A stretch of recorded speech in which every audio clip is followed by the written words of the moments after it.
الاسراء والمعراج ادار، رات کا عظیم سفر۔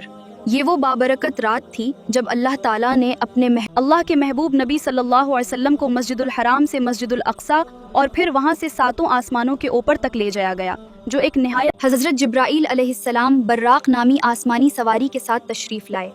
نبی کریم صلی اللہ علیہ وآلہ وسلم مسجد الحرام سے مسجد اقصی پہنچے، جہاں تمام انبیاء علیہم السلام جمع تھے، اور آپ صلی اللہ علیہ وسلم نے ان کی امامت فرمائی۔ یہ آپ صلی اللہ علیہ وسلم کے تمام انبیاء کے سردار اور آخری نبی ہونے کی نشانی تھی۔ اس کے بعد آپ صلی اللہ علیہ وسلم کو آسمانوں کی طرف لے جایا گیا، جہاں ہر آسمان پر مختلف انبیاء علیہم السلام سے ملاقات ہوئی اور فرشتوں نے استقبال کیا۔ نبی کریم صلی اللہ علیہ وسلم کو سدرۃ المنتہی تک لے جایا گیا، جہاں آپ صلی اللہ علیہ وسلم نے اللہ تعالی کی عظیم نشانیاں اور جنت کے عجائبات دیکھے۔ اسی مبارک سفر میں امت مسلمہ کو 5 وقت کی نماز کا تحفہ عطا کیا گیا، جو مومن کی معراج ہے۔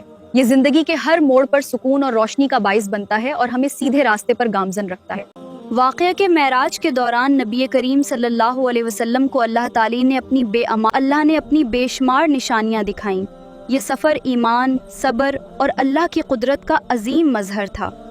حضرت جبرائیل علیہ السلام ایک نورانی سواری براق لے کر آئے۔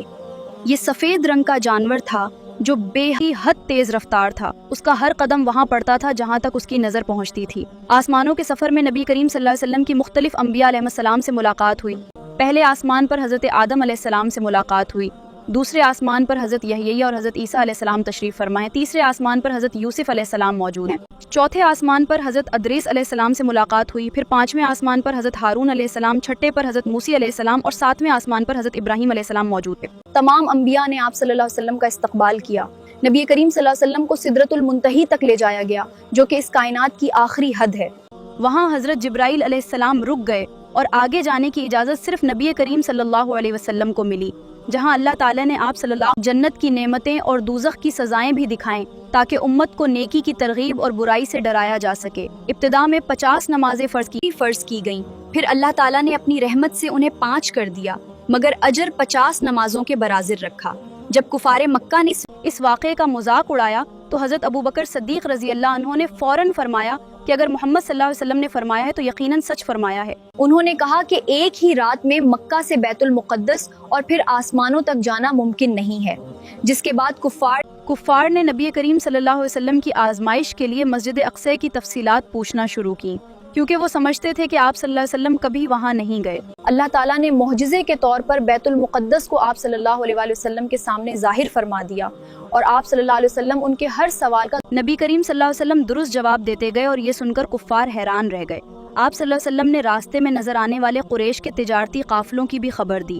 آپ صلی اللہ علیہ وسلم نے بتایا کہ قافلہ کس جگہ ہے، اس کا ایک اونٹ گم ہو گیا تھا اور وہ کب مکہ پہنچے گا، اور وہ کب مکہ پہنچے گا۔ بعد میں جب قافلہ بالکل اسی طرح مکہ پہنچا جیسے آپ صلی اللہ علیہ وسلم نے فرمایا تھا تو لوگ حیرت میں پڑ گئے۔ حضرت ابوبکر صدیق رضی اللہ عنہ نے فوراً نبی کریم صلی اللہ علیہ وسلم کی تصدیق کی۔ مخلص مسلمانوں کا ایمان اس واقعے کے بعد اور زیادہ مضبوط ہو گیا۔